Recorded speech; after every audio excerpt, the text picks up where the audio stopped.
Progress is impossible without change, and those who can't change their minds can't change anything.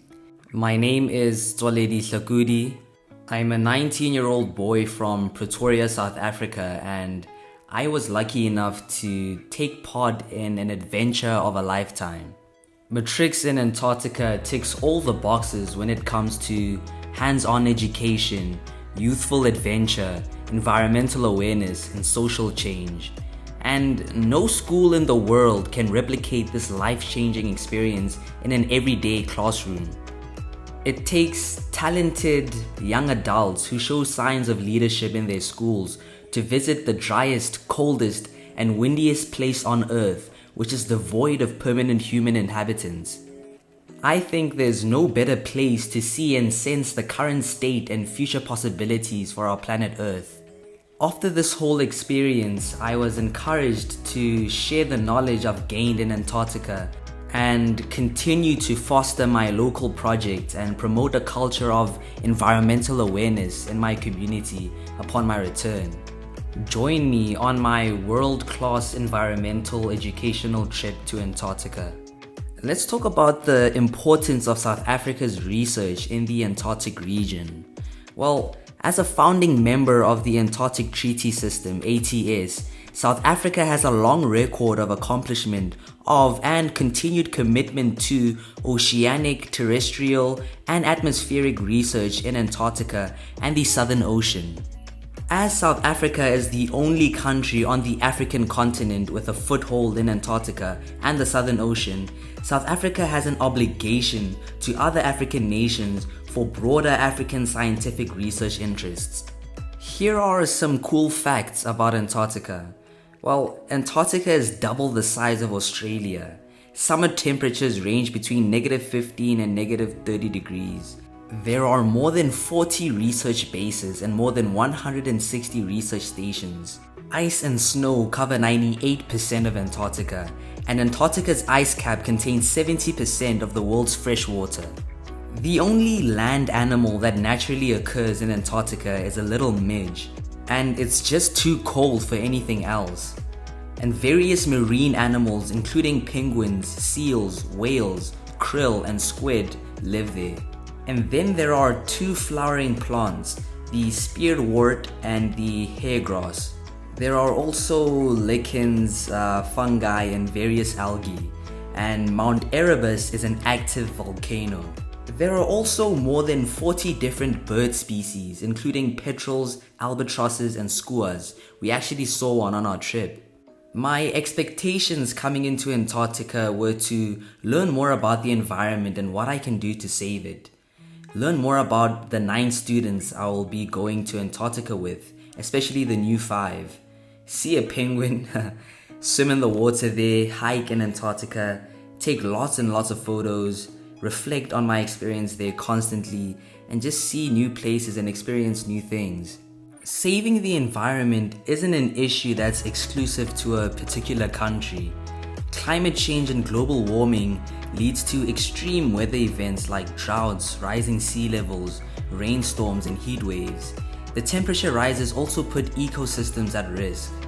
Antarctica in particular is disproportionately affected by global warming, as it's one of the most rapidly warming areas on Earth, having risen 3 degrees in the past 50 years. I'll now proceed to read the Earth Charter. We stand at a critical moment in Earth's history, a time when humanity must choose its future. As the world becomes increasingly interdependent and fragile, the future at once holds great peril and great promise.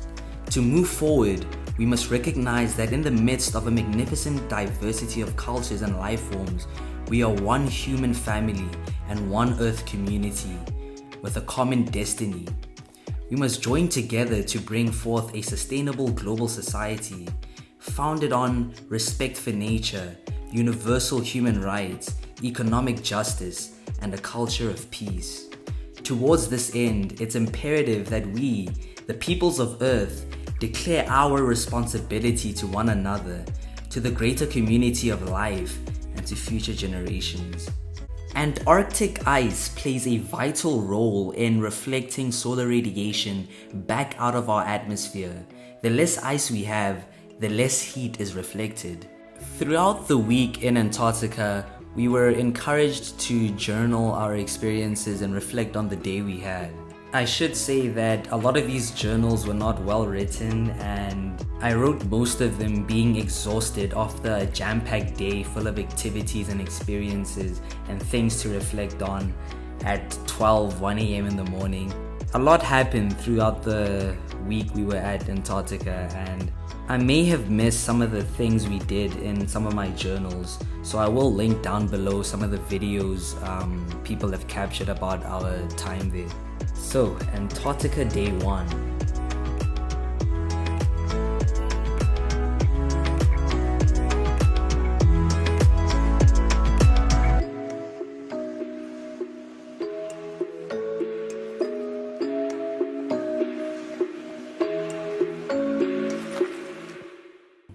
Today we left Cape Town.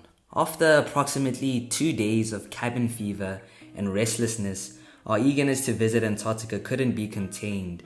The airport could hardly handle us given how excited we were. From the hot Cape Town weather, fast forward about 5 hours and I feel the cold, dry wind on my face as I marvel over the sea of pure white. The first day in Antarctica was like a dream come true, something I've never experienced before. Icy, snowy, majestic, peaceful, harsh but calm. The people there made the day even better. Interacting and getting closer to the other 9 students I came with was also great. And experiencing this whole thing with them was even more enriching. Today it wasn't as cold as we thought. I learned a little more about the history of Antarctica through Marika and Rian's stories and talks. Learned about the journalism with Pepper from Cape Talk. I also met fellow travelers. A Swiss man, Simon, a marine scientist, a French man, Tommy, a carpenter, and I learned a bit about the work they were doing, the research and studying and measuring weather patterns and climatic conditions they were doing. We also went on a small hike around the guest house we're at, and we really got a feel of the terrain. We saw the sauna and a monument too. I really just want to enjoy myself and not focus too much on the filming.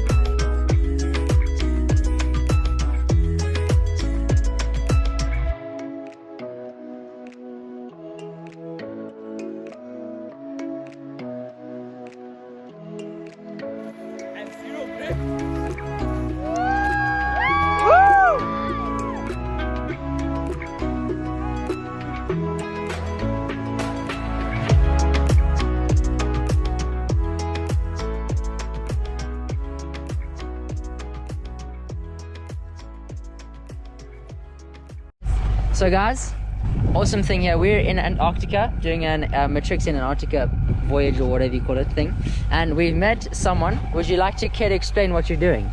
My name is Siv Harstad and I'm from Norway, and I'm gonna ski kite to the South Pole. To the South Pole. Tell them how many cool. It's gonna be how long? It's gonna be about 3 to 4 weeks, and I'm gonna do it all on my own. So it's gonna be a solo expedition. That's awesome. And you know, guys, I'm really excited, and of course also a little bit like, ooh, how's it gonna be? I think you'll definitely do it. So I think when that Carl drops me off, it's gonna be a little bit okay. Now I'm on my own, you know. And what other things have you done? I climbed the highest peak on every continent. Every single continent. That's crazy. And then another 2 8,000-meter peaks, and total 15 peaks over 500. That's amazing. 5,500 meters. Sure. Good luck. Thank you. So what do you expect? Antarctica Day 2. After sleeping and waking up in Antarctica, I finally got a touch of familiarity. I felt oriented when I woke up here, and it felt like I could belong here. We built a snowman, and this was the sort of stuff I'd only dreamed of and seen in movies like Frozen. I'm really glad I shared this moment with the others. My hands nearly freezed off. We were also testing Antarctic water and taking samples, testing the pH, alkalinity, etc. Mohammed's humidity, temperature, soil measurement gizmo came in really handy. We were playing by the sand dunes and got to see and explore the frozen lakes and more.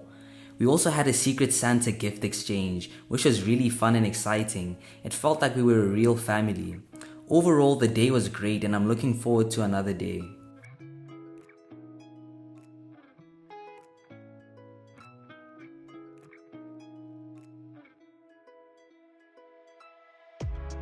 Antarctica, Day 3.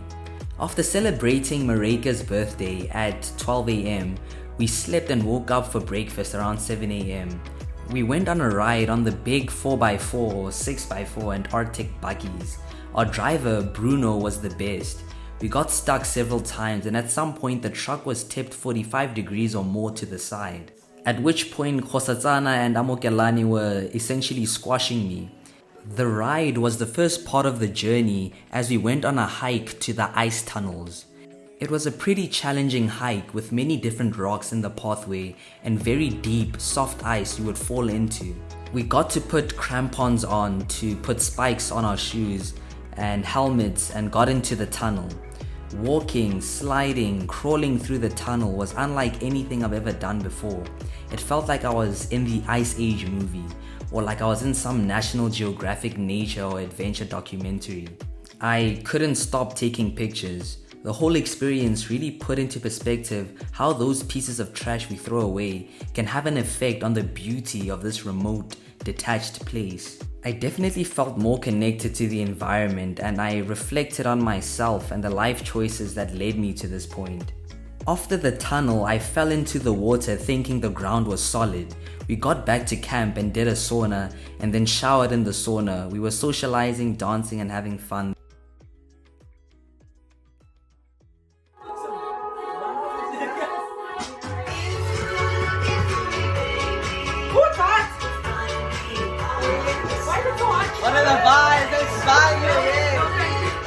Antarctica, Day 4.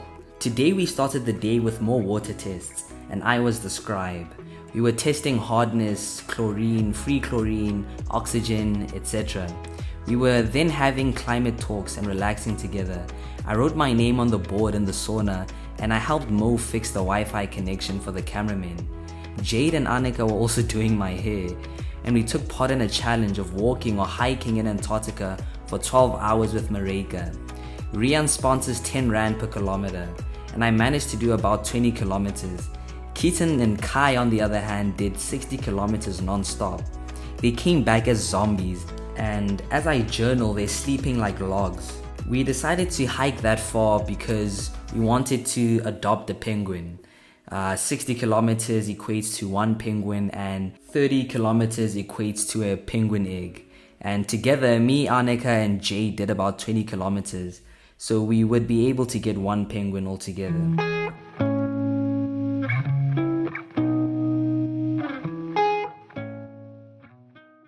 Antarctica, Day 5. Today we went to the ice walls. This piece of nature looked like it was crafted deliberately. At first glance, I like to compare it to the tin roof ice cream you get at Woolies. Blue, white, brown. I climbed up the other side of the wall and slid down. The instructors tried to stop me but they couldn't and I was just sliding down there, trying to stop, and at some point I just let myself slide down. I must have slid down 20 meters of blue ice with bumps. I was fine but got a cut on my hand and a really hurt bum.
This is just mind-boggling. We're here at the ice wall and it's just mind-boggling. It's amazing how all this ice can just create such a structure. It's almost as if someone was crafting it by hand.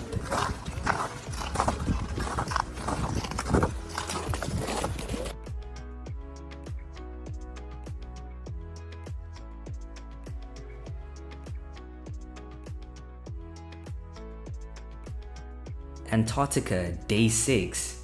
We had a conversation at the start of the day, TED circle style, and we also watched a TED talk and spoke about intergenerational learning. Today we held a panel discussion with TV or radio presenters, and they shared their experiences and journeys in the TV and radio industry and taught us about how to become a good storyteller. And I learned that curiosity, listening, humility, empathy, research, script writing, being able to take risks, seeking discomfort, sharing, and not taking things too seriously were the makings of a good storyteller. And hopefully I'm applying them right now as I do this documentary. We also did a litter pickup around our cabins, and we found a lot of interesting things. I mean, even shotgun shells and other artifacts from decades ago. Lots and lots of nails, plastic, and other litter likely brought about by construction in Antarctica. Closer to the end of the day, we decided to camp outside in Antarctica, and my feet were horribly cold. But after putting them on Keaton's stomach for a while, I was actually able to sleep outside with a heavy-duty sleeping bag.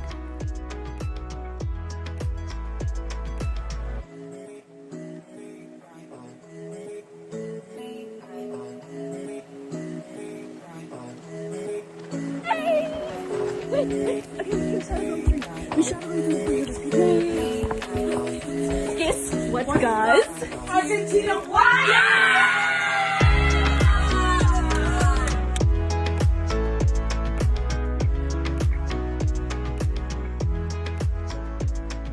Antarctica, day 7. Today's the last day. In the morning we went to the lake near our cabin guest house and we decided to swim, or rather take a dip in the sub-0 degree water for a few seconds. Dipping inside was a shock to my system, and my coldness threshold was definitely increased, and at some point I couldn't even feel the cold despite being in the 0 degree water. It was something I really wanted to tick off my bucket list, and it was a good way to wrap up the journey as a last day activity. Last day in Antarctica, and the feeling is really a bit saddish. Yeah, we're all leaving today. Today's the last night. We're camping outside here, and we're probably gonna share stuff from our letters and stuff. And yeah, gives a person time to really reflect, think about things. Goodbye, Antarctica. I really appreciated this experience. I learned a lot. Yeah, someone really experienced a lot. Now they're leaving. I don't know where they're leaving off to, but yeah. I also learned a big lesson from Reno to question everything. We packed our bags and made our way to the plane, and we also took a little ride in the snowmobiles and everything. There still wasn't enough time for me to sit down and digest everything that happened. So we got on the plane and we were set to arrive in Cape Town at 11 p.m.